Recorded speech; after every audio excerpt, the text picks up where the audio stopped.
Think of the passive voice as a physical operation. You are shifting focus from the doer of an action to the receiver. For the vast majority of standard English sentences, this basic structural flip works perfectly. The dog bit the man easily becomes the man was bitten by the dog. The logic is clean and linear. But the system breaks down when we introduce structural complexity. If a sentence contains layered or overlapping elements, applying that standard textbook flip suddenly generates outputs that sound distinctly unnatural to a native speaker. Let's look at a specific test case, a sentence containing two objects. Take the action of a grandfather giving a watch to his grandchild. The grandfather is the subject, but we have two objects, the watch and the child receiving it. If you attempt a basic structural flip here, you jam the system. Which object takes priority in the new sentence? To navigate this kind of structural ambiguity and achieve native-level precision, we have to look past memorized phrases. We need to examine the underlying mathematical algorithms that dictate English syntax. The bottleneck we just hit is caused by ditransitive verbs.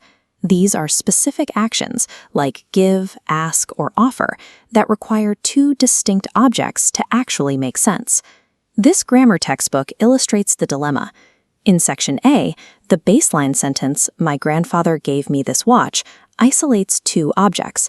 This generates two valid passive outputs. "I was given this watch," or "this watch was given to me." Both are strictly legal constructions. However, in practice, native syntax strongly discriminates against building the sentence around the inanimate object. What's operating here is a rule of syntactic prioritization. When given a choice between a human experiencer and an inanimate object, the algorithm automatically overrides the object, forcing the human element into the dominant subject position. We see this rule actively enforced in the testing dataset. Exercise 44.1, question 2, describes Amy receiving a present. Notice the prompt provides the pronoun she, mandating the solver center the human experiencer. Leading with the person provides an immediate point of reference for the listener, which maintains clarity as the specific details of the action become more complex. True fluency requires understanding that English architecture inherently prioritizes human agency over inanimate objects. This structural logic also applies when we move away from physical objects and examine embedded continuous actions. Consider an active scenario where someone dislikes people giving them orders.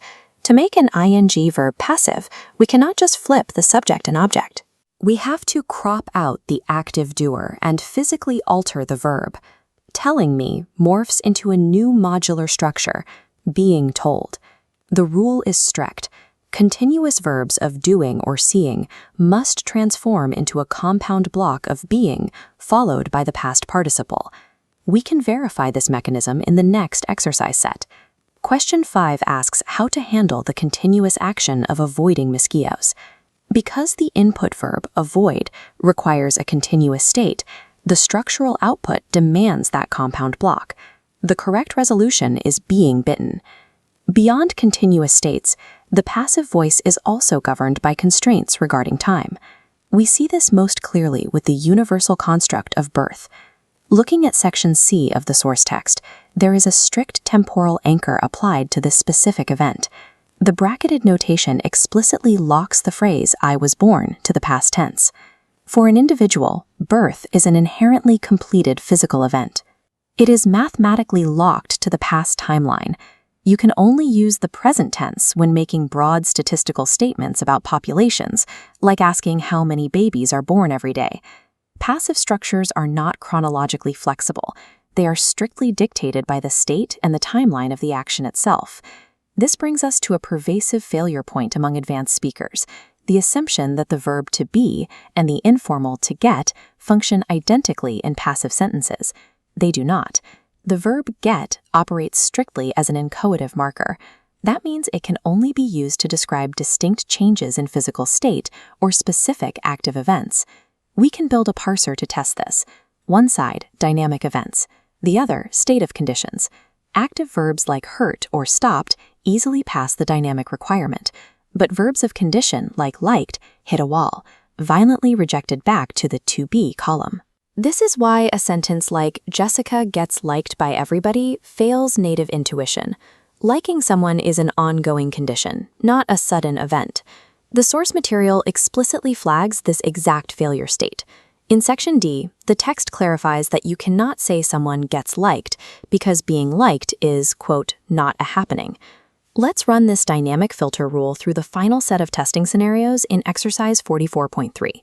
An insect attack in question 2, or a police intervention in question 8, correctly utilize got, precisely because they represent sudden, dynamic disruptions in a timeline.